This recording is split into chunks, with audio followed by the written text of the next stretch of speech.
หากถามว่าพื้นที่ใดที่น่าอยู่ที่สุดในทวีปกิฟฟอนเนียไม่ว่าจะถามกิฟฟอนตัวไหนๆก็ล้วนตอบเป็นเสียงเดียวกันว่าทางตอนใต้ของกิฟฟอนเนียนี่แหละที่น่าอยู่ที่สุดแล้วไม่ว่าจะอากาศที่อบอุ่นอุดมไปด้วยป่าไม้อันสมบูรณ์คละเคล้าไปกับที่ราบและแนวหุบเขาอันงดงามพร้อมทำเลติดมหาสมุทรและเกาะแก่งน้อยใหญ่เหมาะแก่การประมงและการค้าขายเสมือนด่านที่เชื่อมทั้ง3ทวีปเข้าด้วยกันแต่เพราะความสมบูรณ์แบบของแดนใต้นี่เองที่ดึงดูดให้มหาอำนาจต่างๆเฝ้ารอโอกาสที่จะเข้าช่วงชิงดินแดนนี้อยู่เสมอส่งผลให้ดินแดนแถบนี้เต็มไปด้วยการลบราค่าฟันและความแตกแยกและเสถียรภาพทำให้การรวมแดนใต้นั้นกลายเป็นสิ่งที่ยากยิ่งนัก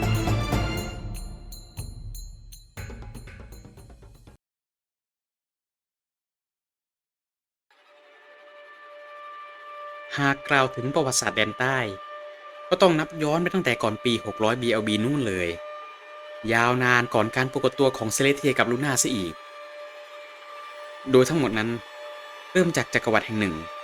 ที่ถูกก่อตั้งขึ้นเป็นจักรวรรดิแห่งแรกบนทวีปกิฟฟอนเนียนั่นคือจักรวรรดิอารันติโกสภายใต้การนำโดยราชาอารันติโกสเฟเทลินส์แห่งแคว้นสปาเลโอสยอดอัจฉริยะทางการทหารแห่งยุคที่ถูกยกย่องจากนักประวัติศาสตร์ว่ายอดเยี่ยมยิ่งกว่าจักรพรรดิโกเวอร์ที่1ซะอีก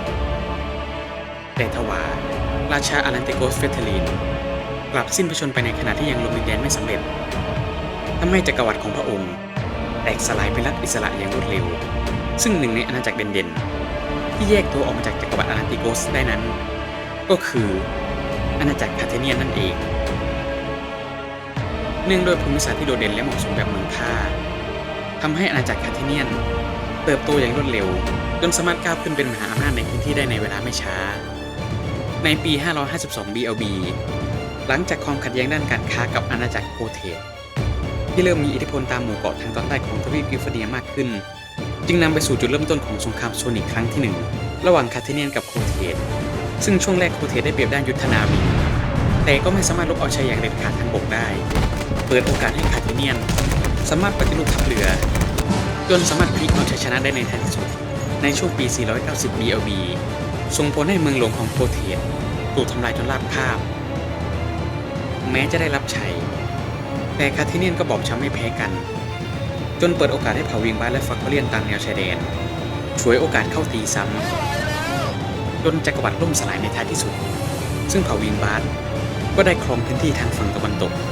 ในขณะที่ฟักเกเลียนก็ได้พื้นที่ฝั่งตะวันออกไปแต่ถึงกระนั้นทั้งสองอาณาจักรก็ยังมีปัญหาขัดแย้งระหว่างชายแดนอยู่เรื่อยมาแต่แล้วในท้ายที่สุดวิงบาดี้และพันธมิตรก็ถูกพิชิตโดยจักรวรรดิกิฟฟอนเนียในสงครามสามกษัตริย์ช่วงปี705 ALB ทำให้วิงบาดี้กลายเป็นเมืองท่าสำคัญที่จักรวรรดิพยายามผนวกรวมและกลืนกินอัตลักษณ์อยู่ตลอดเวลาซึ่งก็ไม่ประสบความสำเร็จมากนักทำให้วิงบาดี้ยังคงสภาพการปกครองและราชวงศ์บางส่วนไว้ได้บ้างถัดมาในปี934 ALB กลุ่มเคลื่อนไหวทางการเมืองคาโบนารีประสบความสำเร็จในการเปลี่ยนแปลงให้วิงบาดี้เปลี่ยนแปลงการปกครองจากระบอบซาลินามาเป็นประชาธิปไตยเสรีนิยมได้สำเร็จถึงแม้ว่าการตื่นตัวและเคลื่อนไหวทางการเมืองจะช้าไปบ้างแต่ก็นับว่าเป็นชาติแรกในกิฟฟอนเนียที่เริ่มใช้แนวทางประชาธิปไตยลุยทางให้ชาติอื่นๆสามารถนำมาประยุกต์ใช้เป็นแนวทางในการปกครองแบบใหม่ได้ซึ่งหลังจากการเปลี่ยนแปลงวิงบาดี้ก็ได้มีการปฏิวัติอุตสาหกรรมในปี961 ALB ทำให้เกิดการพัฒนาอย่างก้าวกระโดดในขณะที่จักรวรรดิกิฟฟอนเนียเริ่มเสริมอำนาจลงจนกระทั่งในปี972 ALB ราชากาบาโตถูกลอบสังหารระหว่างร่วมงานสังสรรค์ในนครกิฟเฟนฮาม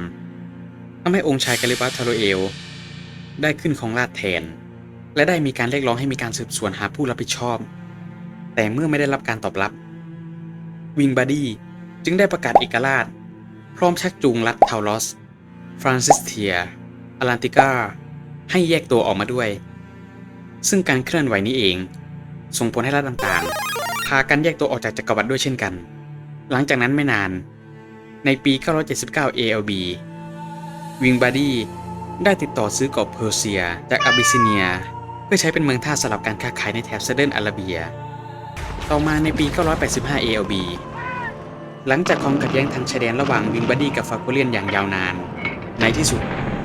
มันก็ได้ระเบิดเป็นสงครามฟอลโคที่ดำเนินไปอย่างดุเดือดยาวนานถึง 4 ปีก่อนที่จะเกิดการเจรจาสงบศึก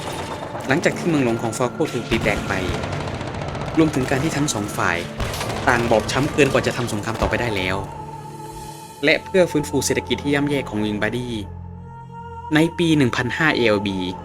วิงบาดี้ได้ฉวยโอกาสยึดเมืองท่าแคทเทนจากอาเบซิเนียที่กำลังอ่อนแอจากการลุกลามของสตอร์มคิงในขณะนั้นเองแต่จนถึงตอนนี้วิงบาดี้ก็ยังประสบปัญหาทั้งเศรษฐกิจและการเมืองอยู่ไม่ว่าจะเป็นระบบอุปถัมภ์การคอร์รัปชันทั้งพลเรือนและกองทัพอิทธิพลของธุรกิจมืดที่ครอบงำวิงบาดี้อย่างเหนียวแน่นและรัฐบาลที่ไร้ประสิทธิภาพในการแก้ปัญหาต่างๆทำให้ในตอนนี้แนวความคิดแบบสุดโต่งของฝ่ายขวาอย่างกลุ่มแบ็กวิงเริ่มเข้ามามีบทบาทและได้รับการสนับสนุนจากประชาชนผู้ทุกข์ทนมากยิ่งขึ้นแต่อนาคตตอนนี้ก็ยังไม่แน่นอนคงต้องได้แต่รอดูไปว่าในท้ายที่สุดบทสรุปของวิงบาดี้นั้นจะไปจบที่ตรงไหนกันแน่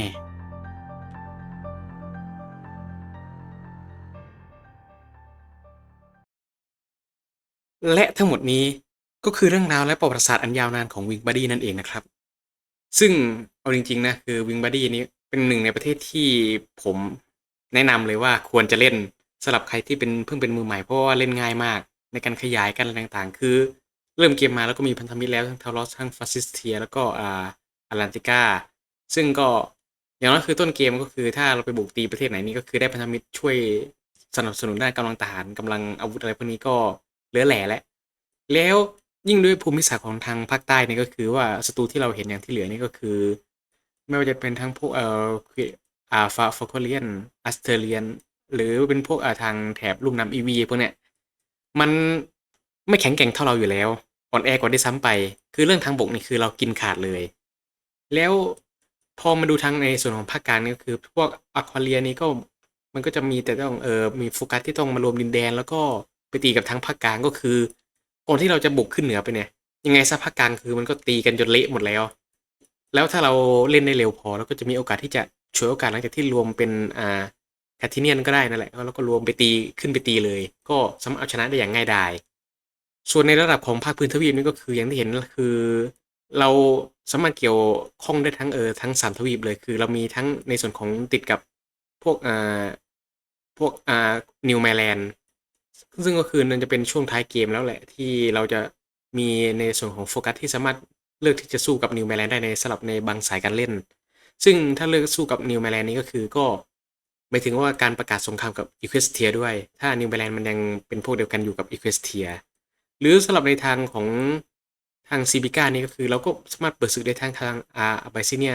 ที่เรามีทั้งเมืองท่าที่ไปยึดมาหรือไม่ก็ในส่วนของทางฮิปโปกิฟพวกนี้ที่เราก็สามารถร่วมเป็นพันธมิตรกับทั้งทางโคเทสทั้งพวกชิโรพวกชิโรพวกแบทพวกนี้ด้วยก็คือเป็นศึกลุมตีแต่ก็เป็นศึกทางยุทธนาวีที่ค่อนข้างจะยิ่งใหญ่มากเพราะงั้นก็คือสำหรับเรื่องวิงบอดี้นี้ก็เล่นแบบเมื่อนำทั้งทางบกทางอากาศทางเรือไปแบบผสมกันเลยก็คือทางเรือนี้ก็คือเราในแถบนี้คือเราก็เก่งกว่าอยู่แล้วแต่ถ้าใช้ดีสุดเลยก็คือเล่นเป็นพวกแบบพวกเรือบรรทุกเครื่องบินพวกเนี้ยมันก็จะได้เปรียบกว่าชาวบ้านเขาหน่อยกับพวก AI พวกนี้หน่อยส่วนสายการเล่นนี้ก็คือ Wing Buddy ก็นับว่าเป็นหนึ่งในประเทศที่สายการเล่นมันโคตรเยอะมากคือตั้งแต่อัปเดตช่วงแรกๆแล้วจนถึงตัววันนี้ก็คือมันมีหลายสายคือเอาแค่ประชาธิปไตยนี้ก็แบ่งได้ประมาณสัก3-4สายแล้วแต่นั่นนะสายที่